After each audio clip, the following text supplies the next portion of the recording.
Henry, what's holding you up? Let's get on with the show. We can't hang around here all day.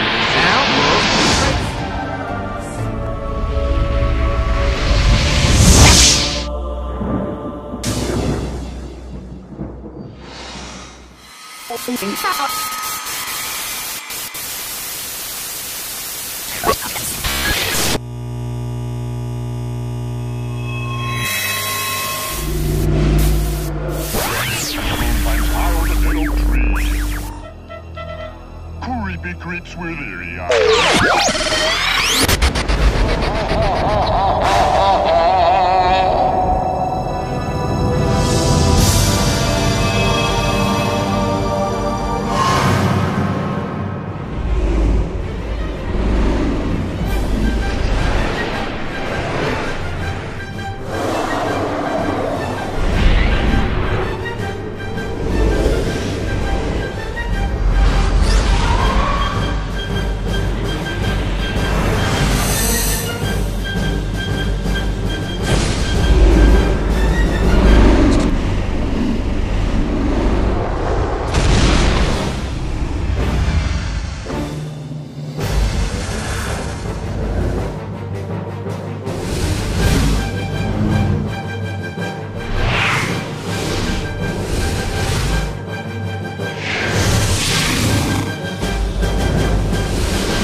Seen a haunted house? You know the kind I mean. That old dark house that's usually at the end of a dimly lit street. The owners haven't been seen for years. No one really knows why. The windows are broken and boarded, and the shutters hang loose on their hinges. The trees have grown wild, and it's been said that eerie lights hang in the attic windows. A place you wouldn't want to be caught dead in. The Haunted Mansion story begins in the late 1950s. Walt Disney asked artist and Imagineer Harper Goff to make some sketches and designs for a walk-through haunted ghost house. In the late 40s and around 1950, Walt used to come up here to the Bay Area.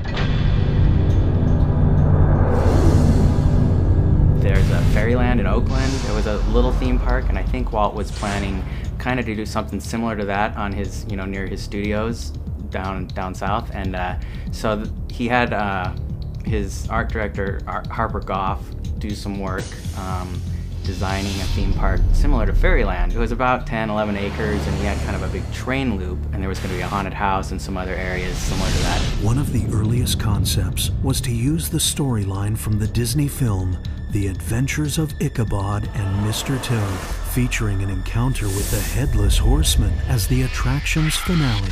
Imagineers Yale Gracie and Rolly Crump created many illusions for this Headless Horseman version, many based on 19th century magic tricks. Yale Gracie, another Imagineer that I think started working as a layout artist or a designer, and actually when Yale and Rolly Crump got together to start working on these effects, they actually used some things that were not so cutting edge. In fact, some 19th century things they did from stage magic shows. Yale and I built a full-scale room in one of the sound stages to show Walt what these illusions would look like full scale.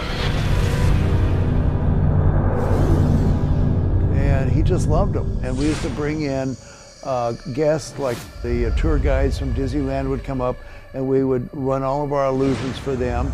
And we actually had some magicians come in, and we fooled the magicians.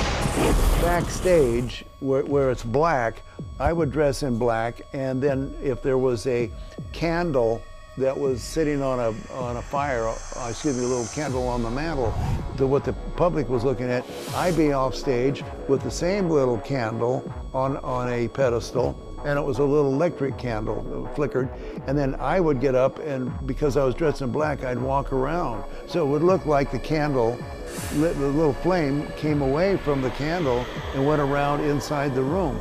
So we did a lot of experiments of that. Another idea centered on an old sea captain who was said to be lost at sea. This is part of the original storytelling for the show. This is the sea captain. And the first Yale Gracie effect that I've heard many people recount seeing this was of a sea captain in a walkthrough show. You went into a chamber and the wind blew the doors open on the back side while the guests were standing watching this. And in came a boat with a sea captain who told the story of the Haunted Mansion.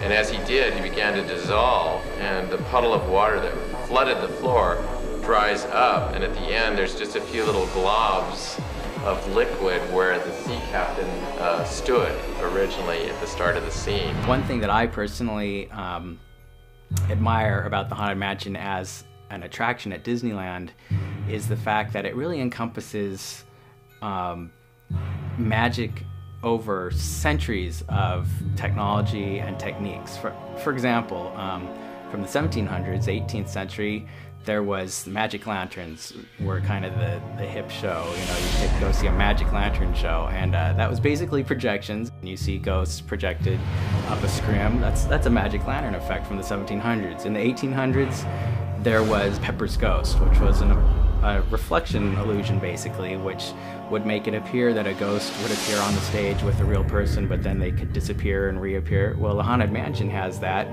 in the Grand Ballroom. In the Haunted Mansion, animatronic mechanical ghosts move in black rooms hidden behind the ballroom.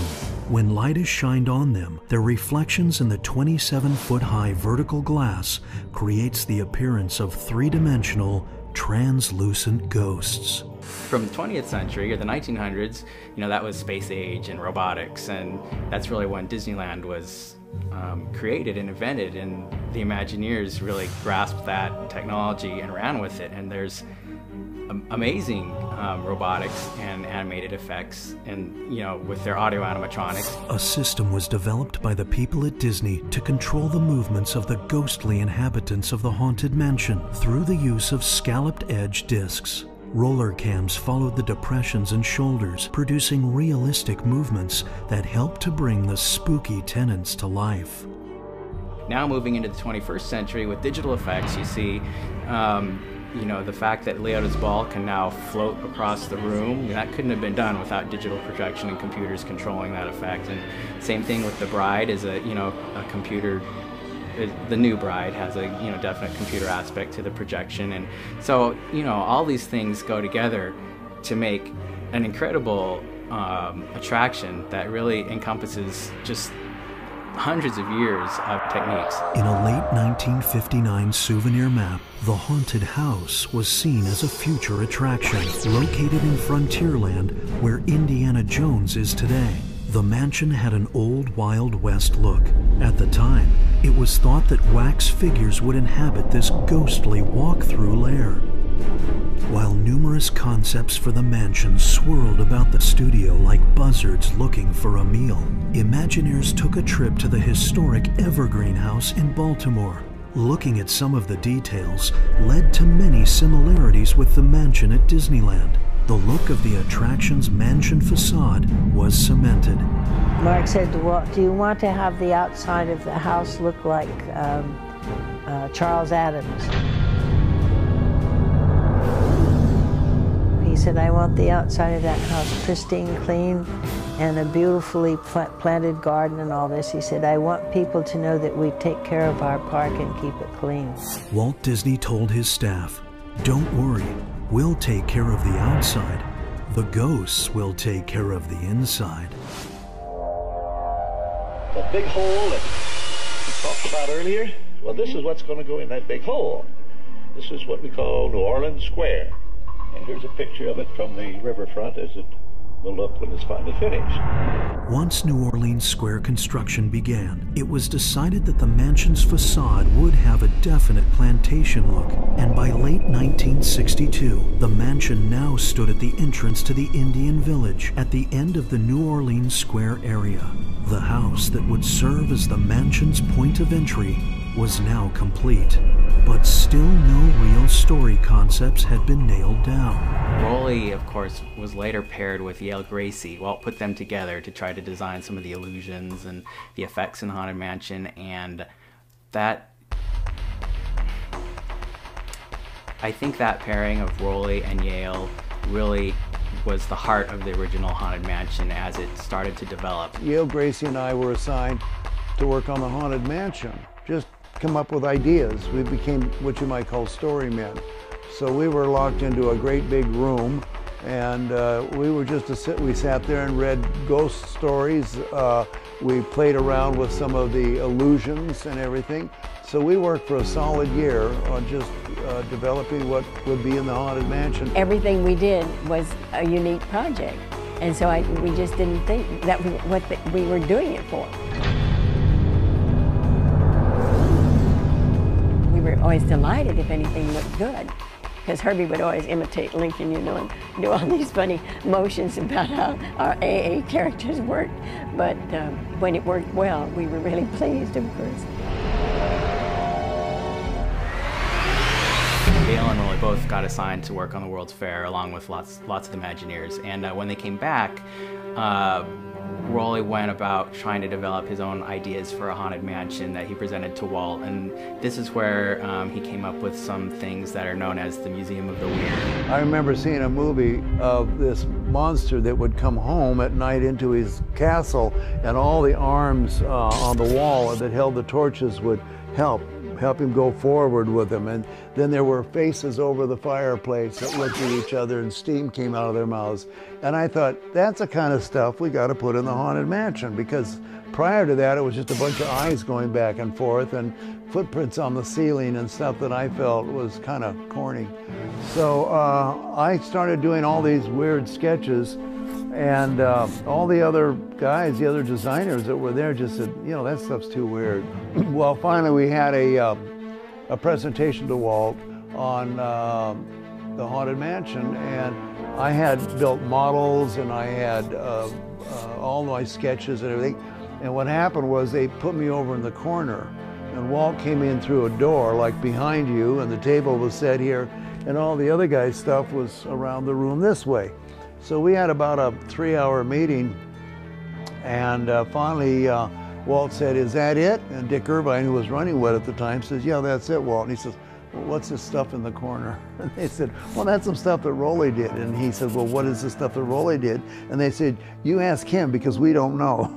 So Walt and I, actually, we took both of our chairs on wheels and wheeled them over, and I took him through the whole scenario about the fact that I felt the Haunted Mansion needed human parts that became the architecture and everything.